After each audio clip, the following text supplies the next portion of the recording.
मैं Sharifta Shaikh, Nagesh Karavasagi orchid school channel में आप सभी का स्वागत है।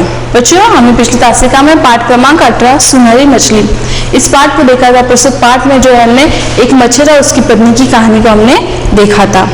प्रस्तुत पाठ में हमें लालच का फल इसके बारे में सीख दी है कि किस तरह से अगर जो भी चीज़ हमारे पास में है या जो भी वस्तु हमारे पास में, अगर हम उसमें संतुष्ट नहीं होते तो हम हमेशा दुखी ही रहेंगे।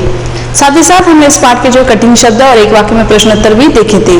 तो आज इसका अगला भाग भी देखेंगे, उसके पहले थोड़ा सा पुनर्अध्ययन कर लेंगे।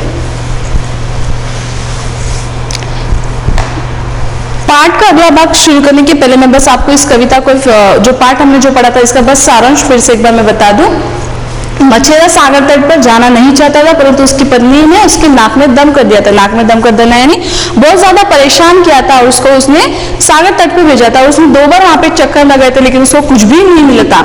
आखिरी बार भी उसे जाना पड़ा, तब भी उसके हाथ कुछ नहीं आया, लेकिन एक सुनहरी रंग की मछली उसके हाथ लग गई थी। और मच्छरा कैसा व्यक्ति था? तो मच्छरा जो है निसंतान व्यक्ति था, यानी जिसको बच्चे नहीं होते।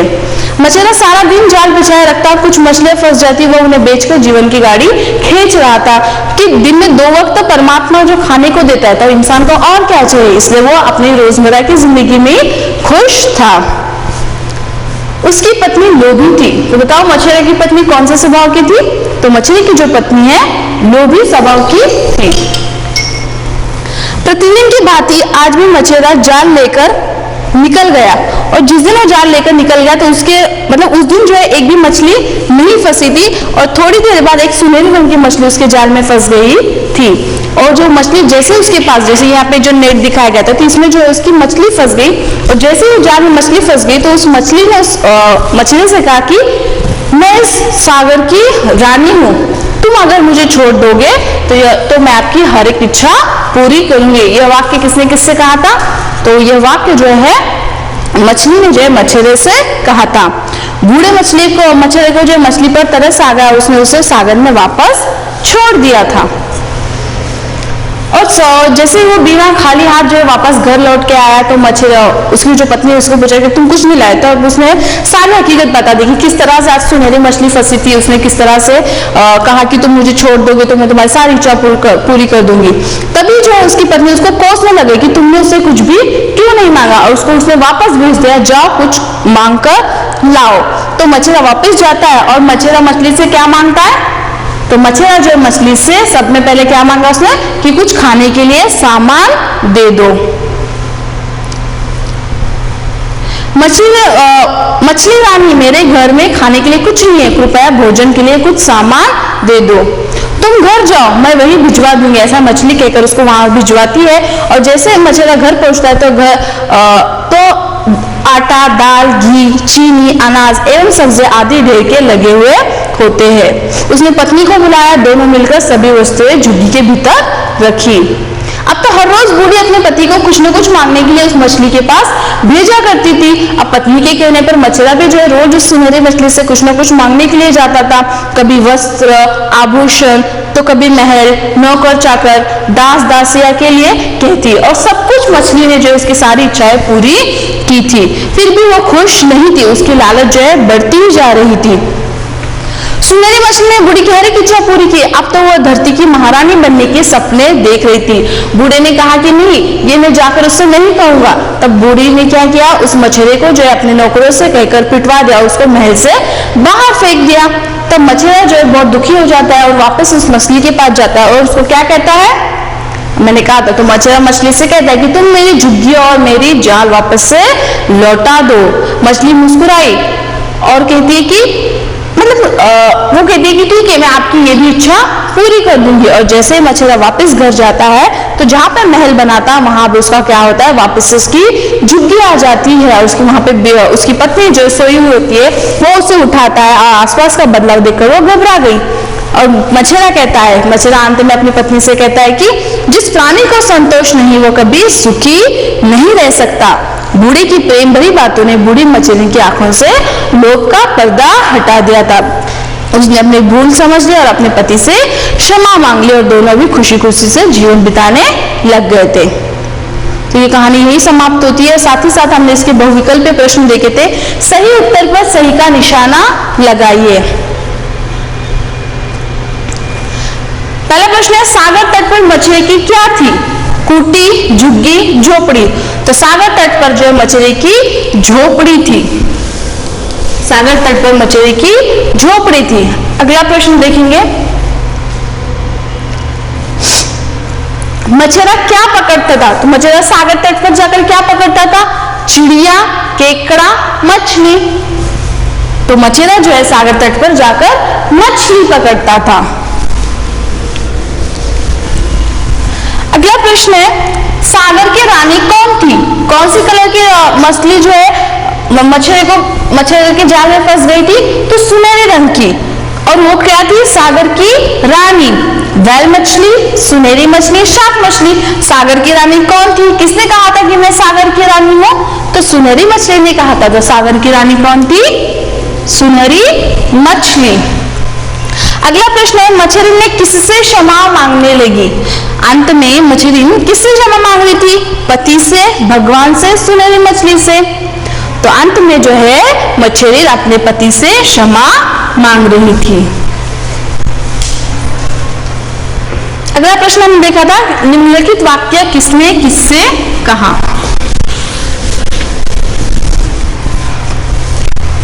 मुझे छोड़ दो, मैं सागर की रानी हूं। ये वाक्य जो है किसने किससे कहा था? तो ये जो वाक्य है सुनहरी मछली ने मछेरे से कहा था।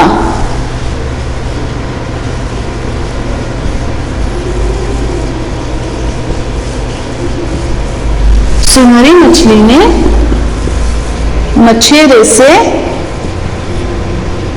कहा था। तो ये वाक्य जो हमने पिछली क्लास में देखे, बस आपको याद आ जाए इसलिए मैं बता रही हूँ। मेरे घर में खाने के लिए कुछ नहीं है, ये वाक्य किसने किससे कहा था? तो ये वाक्य जो है मछेरे ने जो है सुनहरी मछली से कहा था।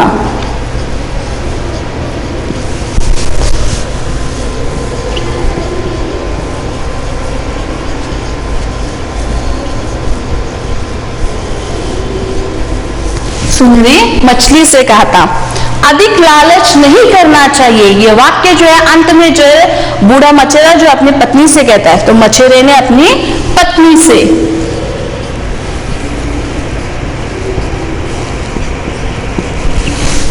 मछेरे ने अपनी पत्नी से।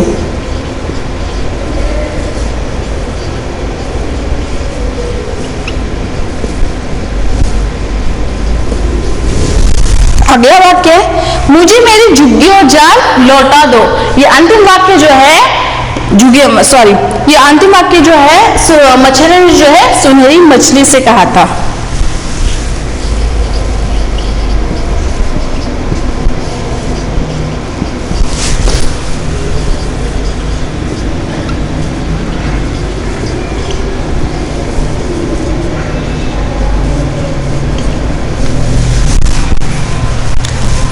आपको आपके पाठ्य पुस्तिका में भी इस प्रकार से लिखना है। अगला प्रश्न हमने देखा था, एक वाक्य में उत्तर लिखिए।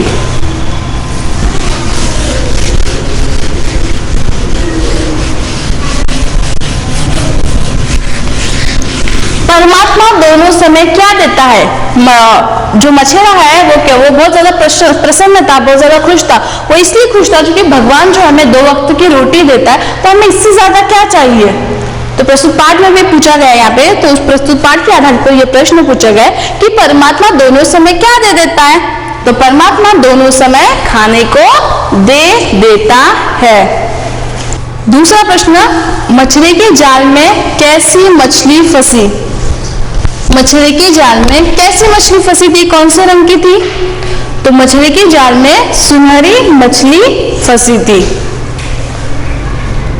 अगला प्रश्न है, बूढ़े मछली की पत्नी कैसी थी? यानी उसका स्वभाव किस प्रकार का था?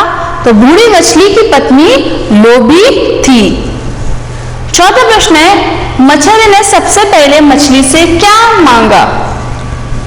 जब उसकी पत्नी ने उसको वापस भेजा कि जाओ कुछ मांग लेगा, तो तब सबसे पहले मछली ने मछली से क्या मांगा?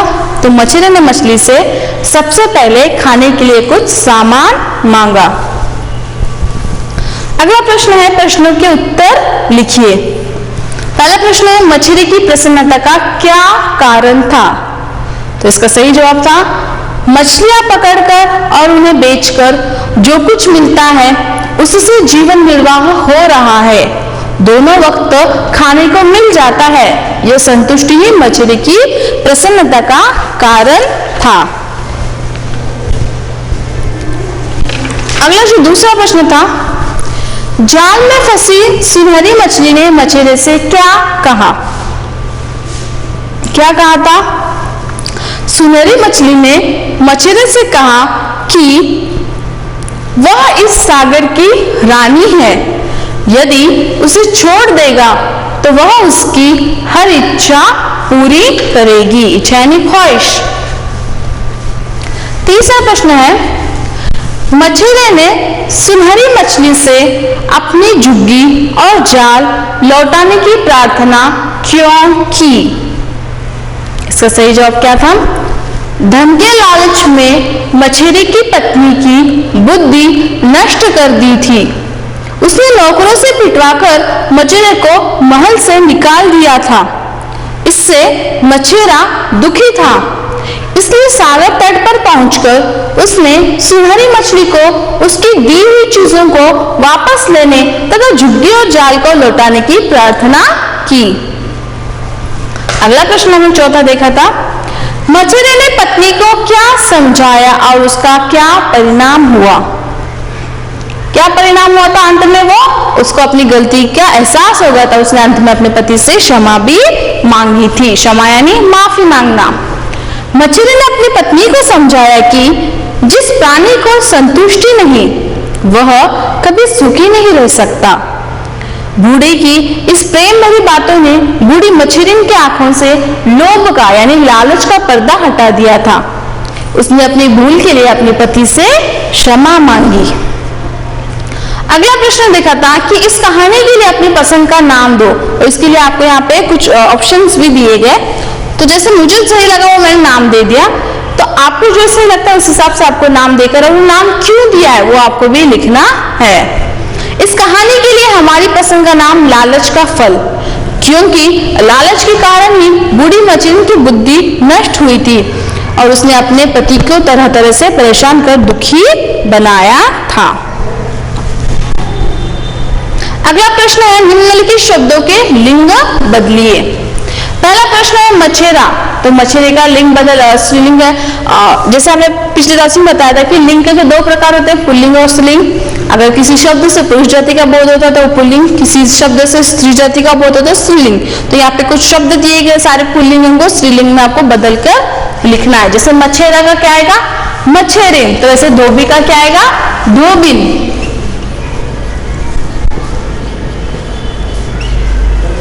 धोबी का धोबिन। अगला प्रश्न है कबूतर, तो इसका क्या आएगा?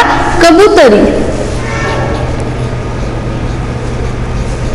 सारे पुल्लिंग लिखना, आपको इसको स्त्रीलिंग में लिखना है। बूढ़ा, बूढ़ी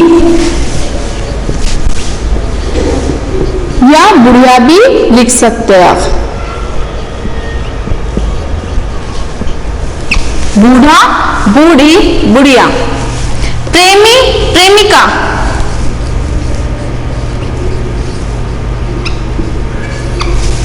पति, पत्नी।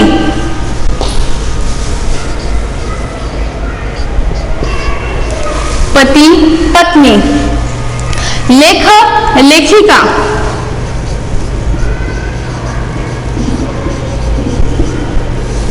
और ऊंट, ऊंटनी।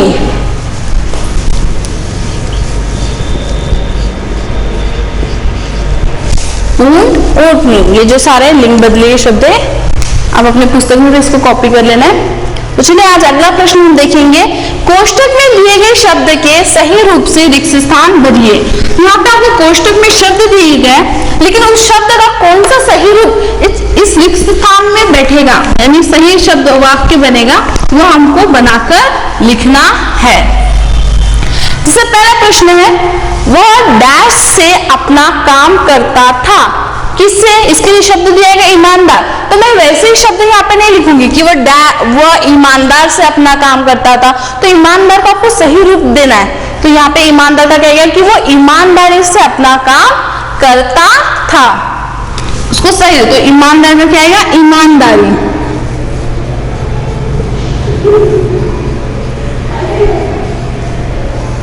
वो ईमानदारी से अपना काम करता था। मछड़ा उसे डैश रहा पर सब व्यर्थ था।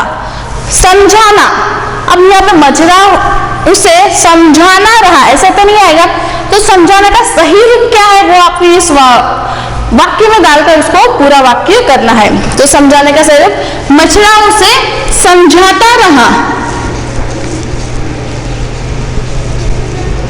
समझाता रहा पर वो सब व्यर्थ था। अब जैसे इसका अलग अलग शब्द है कि मैंने उसको समझाया, मैं बोलूंगी मैंने उसको समझाया, रमेश ने सुरेश को बहुत समझाता, ऐसा तो नहीं हो सकता। तो वहां पे समझाने का सही रूप क्या होगा कि रमेश ने सुरेश को बहुत समझाया। तो इस प्रकार से जो है समझना इस शब्द का हमको उसका सही रूप कौन से वाक्य में बैठेगा, इस प्रकार से आपको सही कर लिखना है। जैसे अगला प्रश्न है, मछेरा टोकरी भरकर डैश ले आया। टोकरी भरकर क्या लाया? मछली। अब ऐसा नहीं कि उसने एक लाया, भरकर लाया मतलब एक से ज्यादा होगा, तो उसका आपको क्या लिखना है? बहुवचन रूप लिखना है। तो मछेरा टोकरी भरकर मछलियां लाया।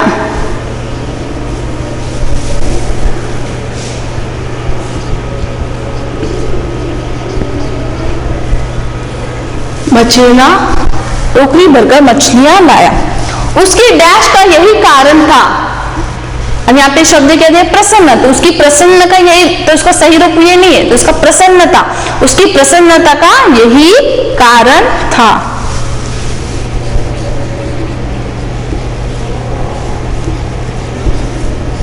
यही कारण था। वह अपने पति से क्षमा मांगना लगी। मांगना लगी तो नहीं आएगा, तो मांगने का सही रूप देंगे, वो अपने पति से क्षमा मांगने लगी।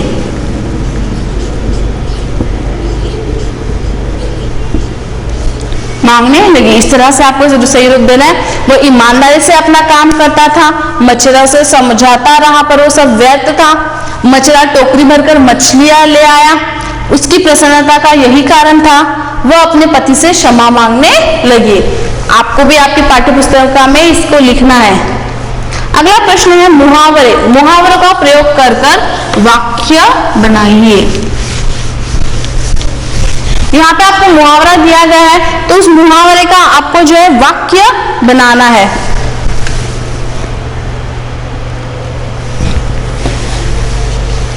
नाक में दम करना। नाक में दम करना यानी बहुत ज्यादा परेशान करना, तो नाक में दम करना। तो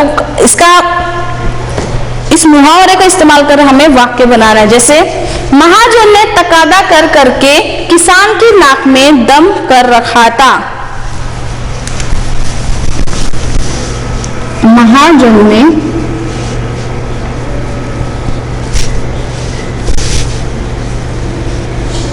तकादा कर करके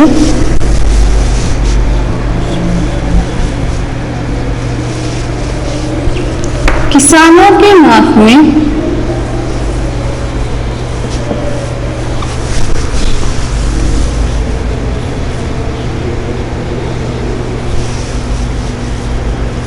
दम कर दिया था।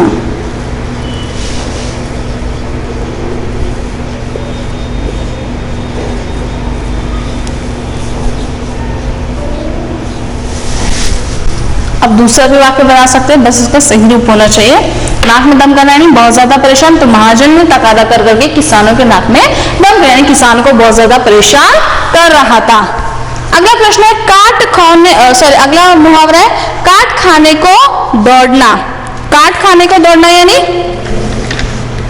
बहुत ज्यादा क्रोधित होना। तो बहुत ज्यादा क्रोधित होना, इसका एक वाक्य जैसे मित्र के चले जाने के बाद समय जैसे काट खाने को दौड़ने लगा। मित्र के चले जाने के बाद समय जैसे काट खाने को दौड़ने लगा।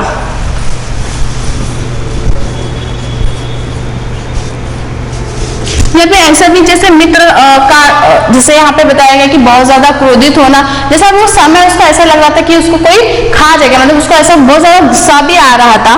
तो मित्र के चले जाने के बाद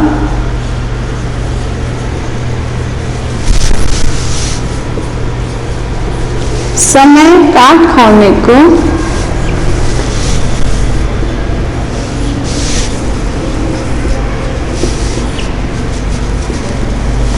दौड़ रहा था।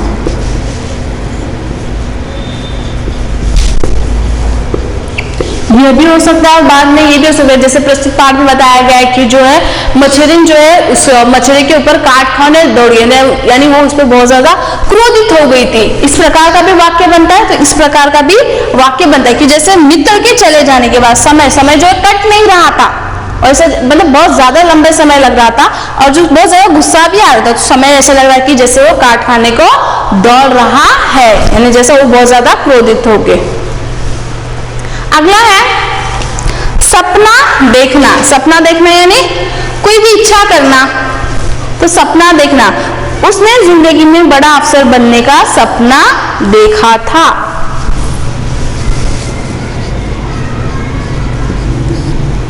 उसने जिंदगी में बड़ा अफसर बनने का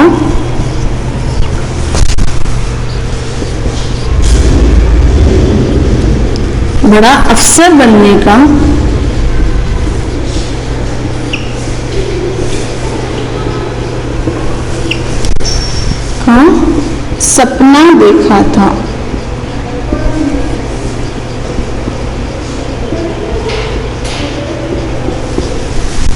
अगला प्रश्न है आपा खो बैठना। आपा खो बैठना यानी अपने आप में ताबा नहीं रहना। पिताजी का अपमान होते देख दिवाकर अपना आपा खो बैठा। पिताजी का अपमान देख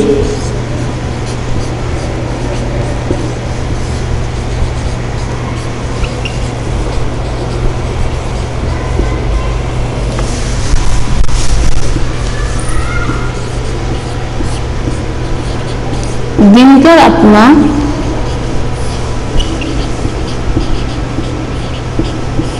आपा खो बैठा, यानी खुद पे ताबा नहीं रहना। उसने दुकानदार को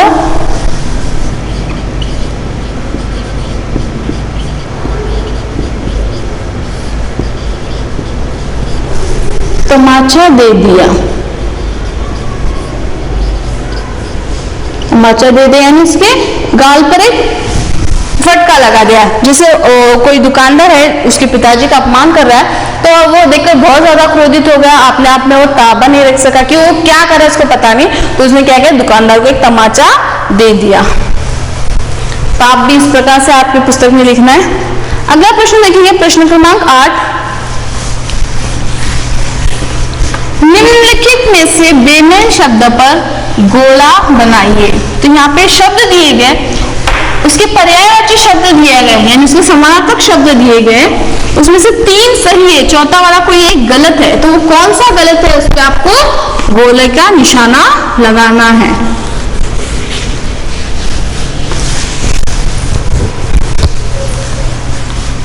जैसे पहला शब्द है आग, एक उदाहरण के तौर पे दिया गया है आग, आग, अग्नि, अनिल, पावक, अनल। तो इसमें से आग का समानार्थक शब्द अग्नि भी है, पावक भी, अनल है। अनिल यानी हवा होती है, तो ये इसका सही शब्द नहीं है, ये बेमेल है। बेमेल मतलब यानी ये इससे मिलता नहीं है।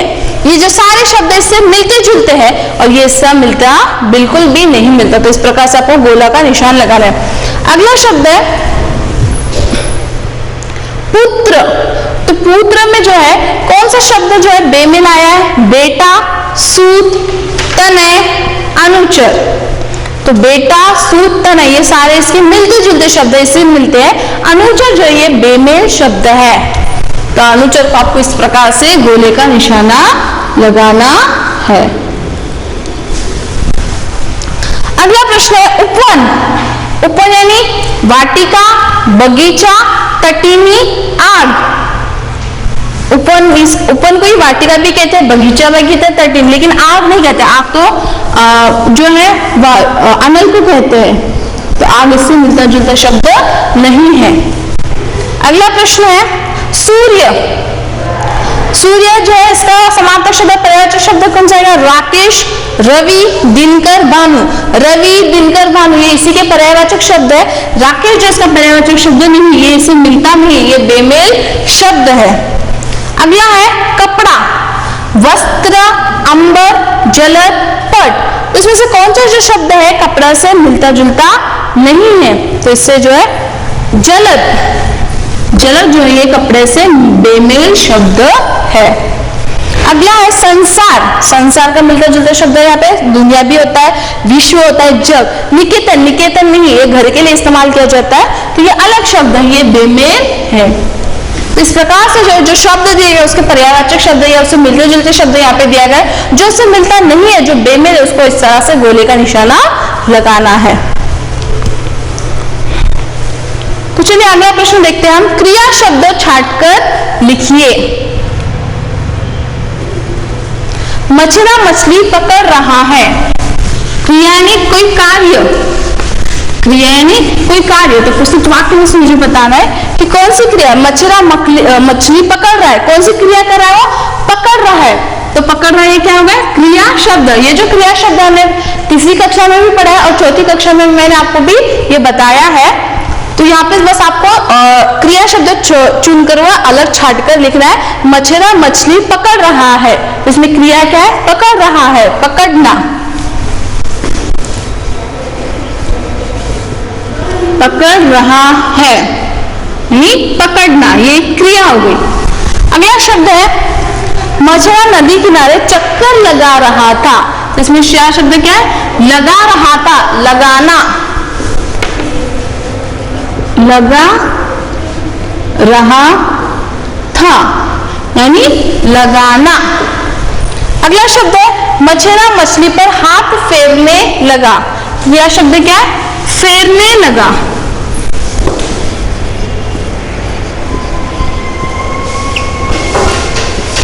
फेरने लगा। अगला प्रश्न है मछेरिन मछेरे से झगड़ा कर रही थी। कि इसमें क्रिया शब्द क्या है? कर रही थी यानी करना।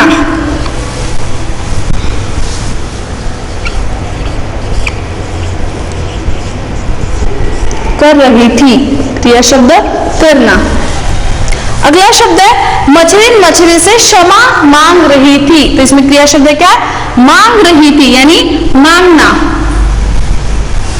मांग रही थी।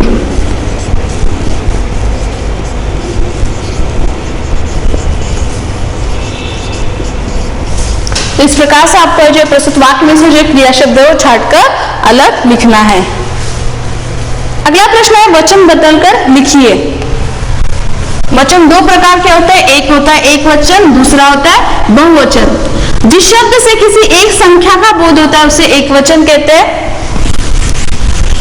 जिस शब्द से हमें एक से अधिक संख्या का या अंक का बोध होता है उसे बहुवचन कहते हैं। ये व्याकरण भाग भी हमने पढ़ा था। बस आपको यहाँ पे शब्द दिए गए एक वचन शब्द उसको बहुवचन में बदलकर लिखना है। जैसे पहला शब्द है मछली, ये एक वचन शब्द है, तो यहाँ पे एक मछली का हमें बोध होता है, तो मछलियां ये उसका बहुवचन रूप हो गया, तो एक से ज्यादा मछली वहां पे होगी। मछली मछलियां।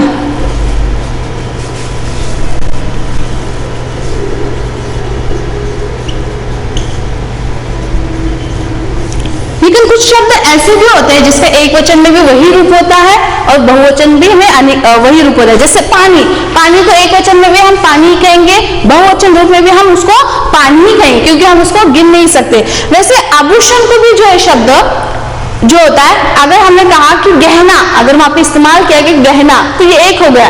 उसी से अगर हमने बहुवचन इस्तेमाल किया तो गहने हो गए। लेकिन आभूषण का जब इस्तेमाल करते हैं तो उसका कोई भी बदल नहीं होता, उसको वैसे ही लिखना है। आभूषण का आभूषण ही आएगा।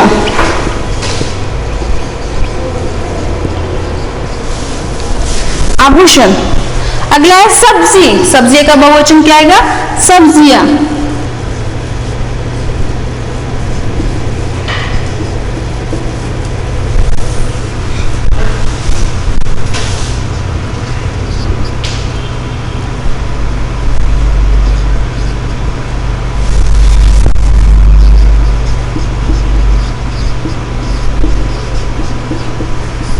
अगला है झुग्गी। तो झुग्गी का एक का बोध होता है तो अनेक का क्या आएगा? झुग्गियां।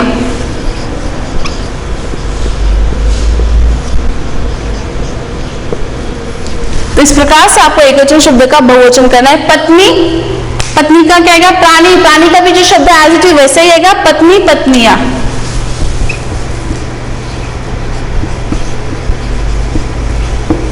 जो प्राणी है इसका बहुवचन रूप मतलब भी है जो है वैसे ही आएगा, प्राणी का प्राणी ही आएगा।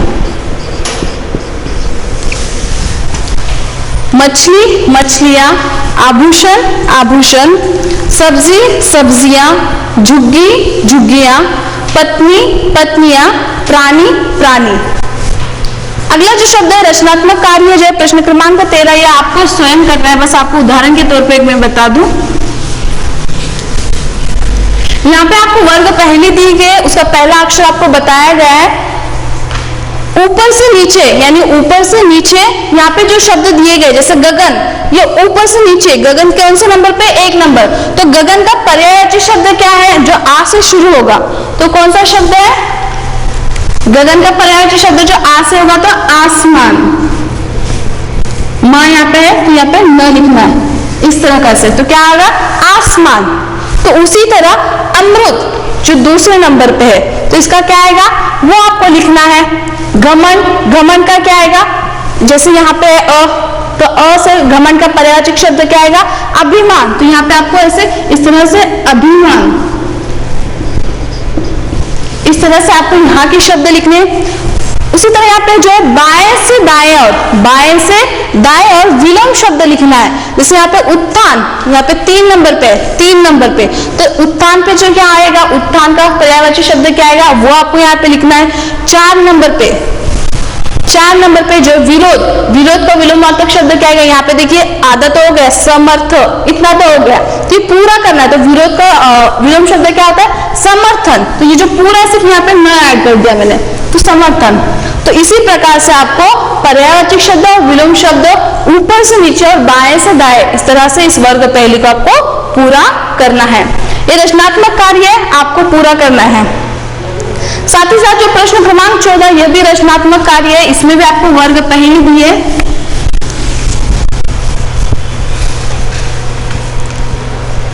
वर्ग पहली दिए नीचे दिए गए शब्द समूह से भेद के अनुसार संज्ञा शब्द अलग करके लिखिए। हमने संज्ञा पढ़ा था, संज्ञा के 3 भेद पढ़े थे, व्यक्तिवाचक संज्ञा, जातिवाचक संज्ञा और भाववाचक संज्ञा। तो किसी विशेष व्यक्ति का स्थान का बोध होता है तो हम उसे व्यक्तिवाचक संज्ञा कहेंगे। किसी वर्ग का या जाति का बोध होता है तो उसे जातिवाचक संज्ञा कहेंगे। किसी की गुण दोष या भावना का हमें बोध होता है तो उसे भाववाचक संज्ञा कहते हैं। तो ये जो सारे शब्द है यहाँ पे दिए गए हैं, तो उसको कौन सा शब्द, जैसे एक तो उदाहरण के तौर पे बता दूं, शिव, ये किसी विशेष व्यक्ति का नाम है, ये व्यक्तिवाचक में आएगा शिव। इस तरह से आपको लिखना है। जैसे यहाँ पे लड़का, लड़का किसी वर्ग का बोध होता है तो वह क्या होगा? जातिवाचक में आएगा लड़का। जिसे भाववाचक में बता दो और एक कौन सा, यहाँ पे देखिए मित्रता, ये भावना है तो ये भाववाचक में आएगा मित्रता। तो इसी प्रकार इस वर्ग पहली में से व्यक्तिवाचक संज्ञा, जातिवाचक संज्ञा और भाववाचक संज्ञा को इस तरह से आपको लिखना है। ये आपका रचनात्मक कार्य होगा। प्रस्तुत पाठ सुनहरी मछली, इसके जो लेखक है करतार सिंह। प्रस्तुत पाठ में हमें लालच का किस तरह से दुष्परिणाम होता है हमें बताया गया है कि लालच का फल जब तक हम जब उसको हम महसूस करें तब तक अच्छा लगता है, लेकिन उसके बाद में दुष्परिणाम ही होता है कि किस तरह मछली की पत्नी को बाद में पछतावा होना पड़ा। तो जो भी हमारे पास जो चीज है, जो वस्तु है, उसमें हमें संतोष होना चाहिए, ज्यादा अधिक की लालच नहीं करना चाहिए। ये इससे हमें सीख मिली है। साथ ही साथ प्रस्तुत पाठ के जो कठिन शब्द, एक वाक्य में उत्तर, प्रश्नों के उत्तर, वचन बदलिए। आज हम एक नया भाग देखा था रचनात्मक कार्य में, जो देखा था कि आपको उस वर्ग पहली दी गए, वर्ग पहली में से व्यक्तिवाचक संज्ञा, जातिवाचक संज्ञा और भाववाचक संज्ञा को छांटकर लिखना है और ये आपको कार्य छात्रों को स्वयं करना है। इस पाठ को पुनः एक बार पढ़िए। आज के लिए बस इतना ही। धन्यवाद।